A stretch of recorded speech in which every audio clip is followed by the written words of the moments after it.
Beneath the gentle hum of waves lapping against the southern shores of Sri Lanka lies a story often overlooked in the annals of South Asian religious history, a tale of merchants, mystics, migrations, and cultural mergers that shaped the island's plural identity.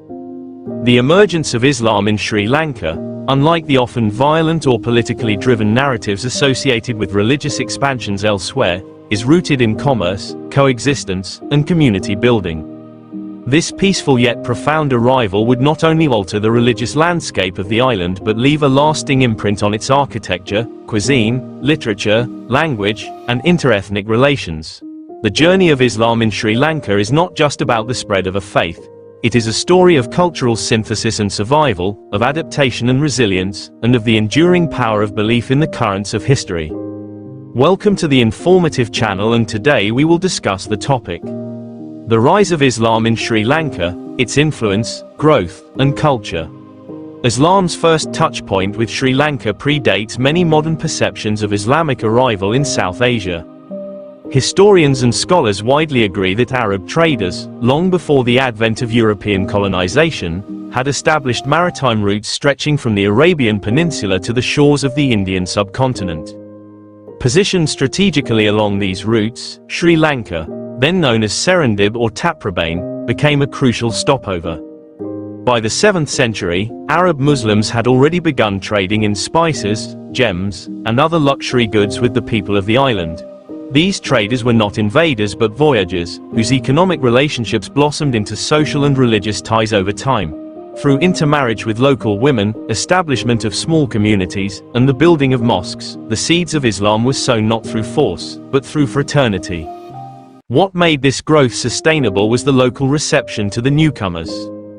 The indigenous populations, mostly Buddhists and Hindus, were historically tolerant of religious diversity, and early Muslims in Sri Lanka faced little persecution. Their initial settlements, predominantly along the coasts in places like Berawala, Galle, and Colombo, flourished into vibrant mercantile towns. Berawala, founded by a Yemeni Muslim named Sheikh Yusuf bin Ahmed al-Kaunen, is often credited as the site of the first mosque in Sri Lanka, Kechi Malai Mosque. This early foundation paved the way for a deeper embedding of Islamic practices within the local context. As the centuries turned, the Muslim presence in Sri Lanka grew, not just in numbers but in stature. The influx of more Arab traders, the assimilation of Indo-Muslims from South India, and the eventual arrival of Malays during Dutch and British colonial rule contributed to the rich tapestry of Sri Lanka's Islamic demography. By the 15th century, Muslim communities had become economically influential, serving as indispensable middlemen in trade between the Indian Ocean ports and the interior kingdoms. They were respected and often protected by Sinhalese kings, who valued their commercial acumen and maritime connections. Some Muslims even held prestigious positions in royal courts, acting as envoys and advisors.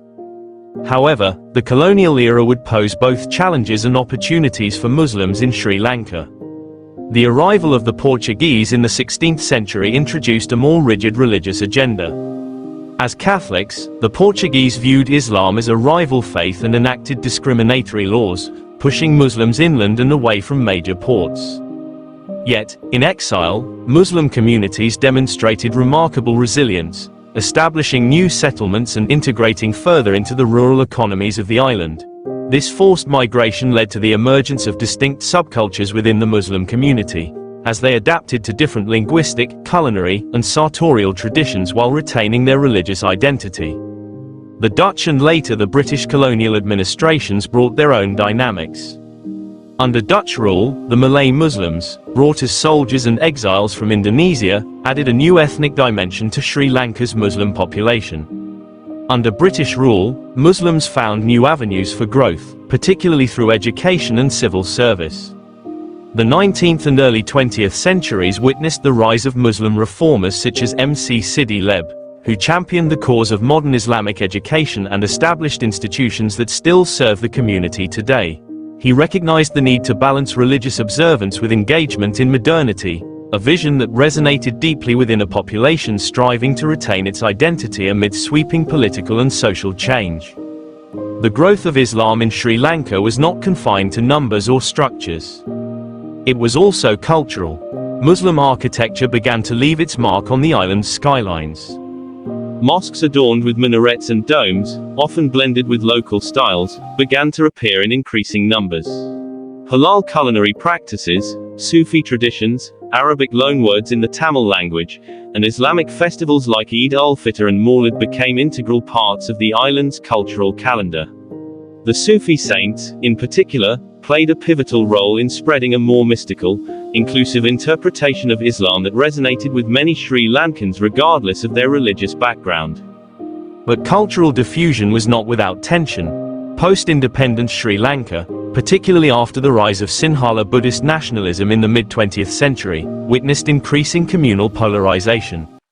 While Muslims were not initially the primary targets of ethnic conflicts, most notably the Sinhalese-Tamil Civil War, their status as a religious minority became increasingly precarious in later decades.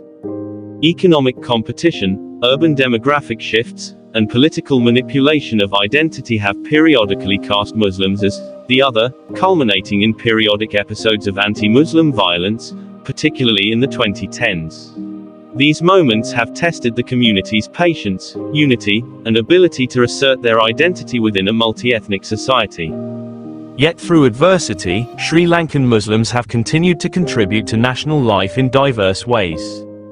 They have thrived in business, academia, medicine, law, and politics. Figures such as A.C.S. Hamid, Sri Lanka's first foreign minister, and contemporary leaders across different sectors reflect the community's deep integration into the nation's fabric. Muslim women, traditionally more private in public roles, are increasingly visible in education and civil society, contributing to a reshaping of communal narratives from within. Culturally, Islam in Sri Lanka remains dynamic. The younger generation, connected through global networks and social media, finds itself navigating between tradition and modernity, often engaging with global Islamic discourse while also responding to local realities. The emergence of Islamic schools, online platforms for Quranic study, and new interfaith initiatives reflect a community that is evolving, debating, and contributing actively to the national conversation.